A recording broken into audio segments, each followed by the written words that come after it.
이제 CSS에 대해서 알아보도록 하겠습니다. CSS라고 하는 건 뭐냐면요. 스타일 시트예요. 스타일을 입히는 시트다. 그래서 우리가 HTML을 가지고는 웹페이지의 구조를 만들었다라고 하면 이 웹페이지에다가 옷을 입히고 화장을 하고 하는 게 스타일을 입히는 게 CSS가 되겠습니다. CSS는 캐스케이딩 스타일 시트라고 해서 웹페이지의 스타일을 지정하는 언어입니다. HTML 요소가 표시되는 방식을 이제 스타일을 지정함으로써 설명해 줄 수가 있어요. CSS에서는 기본적으로 이렇게 어떤 스타일 속성을 적용해서 어떤 속성 값을 주는지 그걸 우리가 스타일이라고 하고, 이 스타일들을 모아놓은 코드를 우리가 스타일 시트라고 합니다. 그래서 우리가 이 HTML 요소를 선택을 해서 선택한 요소에 어떤 스타일 속성, 어떤 속성 값을 줄지 먼저 선택을 해야 되는데, 그 선택을 하는 키워드가 바로 선택자가 되겠습니다. HTML 문서의 특정 영역이나 요소 등을 선택해 줄 수 있는 키워드, 우리가 크게 분류해보자면 이렇게 분류해 볼 수가 있어요. 기본 선택자, 관계 선택자, 타 선택자로 분류해서 볼 수가 있습니다. 그래서 기본 선택자는 아까 전에 보셨던 전체를 선택하는 거나 태그를 선택하거나 아이디를 선택하거나 이런 애들이 되겠고요. 관계, 위아래, 종속 관계, 상위, 하위 요소의 선택 관계, 자식 선택자의 관계 등등이 있어요. 이런 관계 사이에서 선택을 할 때에는 관계 선택자에 종속 선택자부터 형제 선택자까지 지정할 수가 있습니다. 자, 그리고 기타, 가상 선택자, 속성 선택자 등이 있겠습니다.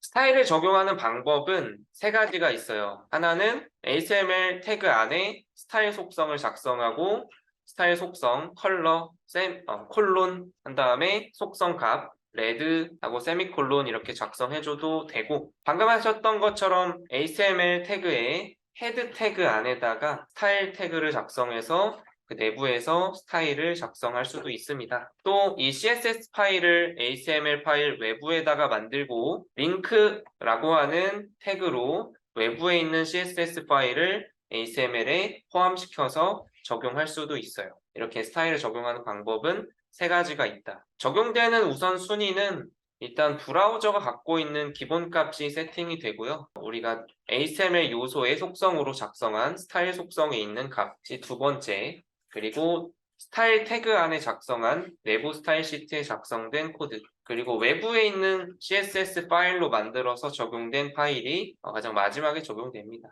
또 느낌표 important라고 하는 키워드를 속성 맨 뒤에다가 적어주는데, 똑같은 요소에 다른 속성 값을 적용하는, 두 번 적용해서 충돌이 나는 경우가 있어요. 그럴 때 선택자가 중복됐을 때는 느낌표 important를 붙여서 더 우선순위가 높게끔 만들어줄 수도 있어요. 그래서 선택자를 중복 지정할 경우에는 마지막에 지정한 스타일이 기본적으로는 적용이 되고, 아니면 느낌표 important를 붙인 속성이 적용이 됩니다. 그 외에 우선순위는 이렇게 인라인, 스타일에 지정한 거, 아이디로 지정한 거, 클래스로 지정한 거, 태그로 지정한 순으로 우선순위가 적용됩니다. CSS에서 스타일 기본적으로 적용해 볼 건 색상, 그리고 폰트, 그리고 텍스트 스타일을 해볼 거예요. 그 전에 먼저 선택자의 종류에 대해서 알아볼 건데, 선택자의 종류는 이런 애들이 있어요. 아까 전에 별표 보셨죠? 영어로는 에스터리크라고 하죠. 에스터리크는 모든 요소를 선택하는 선택자입니다. 모든 요소. 그리고 태그 선택자는 HTML 태그, 아까 div,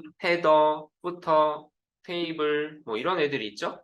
이런 태그 이름으로 선택하는 선택자가 있고요. 아이디 선택자는 샵이라는 기호를 붙여서 아이디 속성의 값이 헤더인 요소, 샵 헤더, 아이디가 footer인 요소, 샵 footer 이렇게 해서 선택할 수가 있고, 또 여러 개를 그룹으로 묶는 속성, 클래스 속성에다가 또 점이라는 기호로 해서 .btn, .button, .container, 그다음에 클래스 속성이 아이템인 .item에서 선택을 할 수도 있어요. 그룹 선택자는 콤마를 기준으로 해서 여러 개를 동시에 그룹으로 묶어서 스타일을 적용하고 싶을 때 쓸 수가 있습니다. 또 관계 선택자에는 종속 선택자가 있는데, 종속 선택자는 뭐냐면 동일한 요소를 선택하는데 그 요소 중에 추가적인 옵션을 갖는 선택자를 말해요. 무슨 말이냐면 우리는 태그 선택자로 P 태그를 선택하고 싶어요. 근데 그 P 태그들 중에서도 클래스가 컨텐트인 요소만 선택하고 싶어요.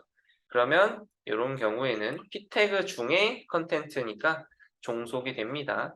모든 P 태그가 선택되는 게 아니라 P 태그 중에 컨텐트만 선택되는 경우. 하위 선택자는 선택자 내부에 들어있는 요소를 선택하는 방법이거든요. 예를 들어서 우리가 작성한 코드에 P 태그가 있다.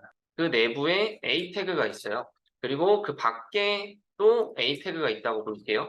그러면 이때 우리가 A 태그로 선택을 하면 얘도 선택되고 얘도 선택이 되겠죠. 근데 우리가 하고 싶은 건 P 태그 하위 요소인 A 태그만 선택을 하고 싶어요. 그럴 때는 어떻게? P 띄고 A, 여기 띄어쓰기가 있습니다.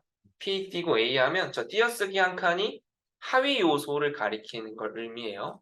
P 태그 하위에 A 태그, P 태그 아래에 A 태그를 선택할 수가 있습니다. 마찬가지로 자식 선택자 있는데 하위 요소와 자식 요소를 구분을 해야 돼요. 어떻게 구분할 수가 있냐면 간단한 예시들을 볼게요.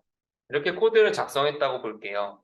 그러면 div 태그를 기준으로 자식 요소는 P 태그만 자식 요소예요.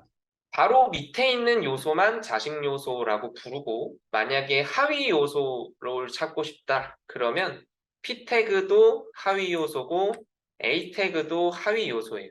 그러니까 div 태그 안에 있으면 내부에 있으면 다 하위 요소가 되는 거고 자식 요소는 바로 밑에 있는 요소만 자식 요소라고 부른다. 자식 선택자를 지정할 때에는 띄어쓰기가 아니라 이렇게 꺽쇠 기호로 div 바로 밑에 있는 자식 요소 P 태그를 선택하겠다. P 바로 밑에 A 태그만 선택하겠다라는 거예요.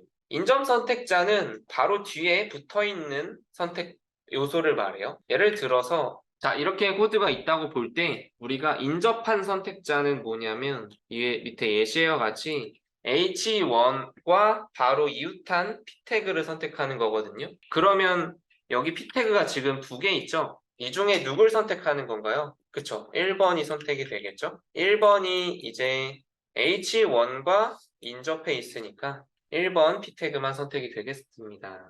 자, 그런데 유의할 점은 뒤에 나오는 것만 선택할 수가 있어요. H1 플러스 P 하면 P를 선택하는 거예요. H1을 선택하는 게 아니라. 그리고 거꾸로 인접해 있다고 해서 앞에 있는 거를 가지고 뒤에 있는 걸 가지고 앞을 선택할 수는 없어요. 무슨 말이냐면 P 플러스 H1은 안 된다라는 거예요. 형제자매 선택자는 같은 부모 요소를 가지고 있는 요소들끼리를 형제자매라고 합니다. 만약에 얘네를 div 태그로 다 묶어. 그러면 얘네들이 다 형제 자매 요소인 거예요. 얘네가 다 부모 요소가 누구예요? div가 부모죠. 가상 선택자는 특정 상태를 선택하는 선택자입니다. 특정 이벤트를 선택하는 선택자가 되겠어요. 얘는 뭐 어떤 태그에 마우스를 올렸을 때 아니면 버튼을 클릭하고 있을 때 등등 특정 상태를 지정해서 스타일을 줄 수도 있습니다. 마지막으로 속성 선택자는 이렇게 대괄호로 해서 네임 속성의 이메일이 네임 속성의 값이 이메일인 요소, 데이터 속성의 값이 1인 요소로 선택을 해볼 수가 있어요.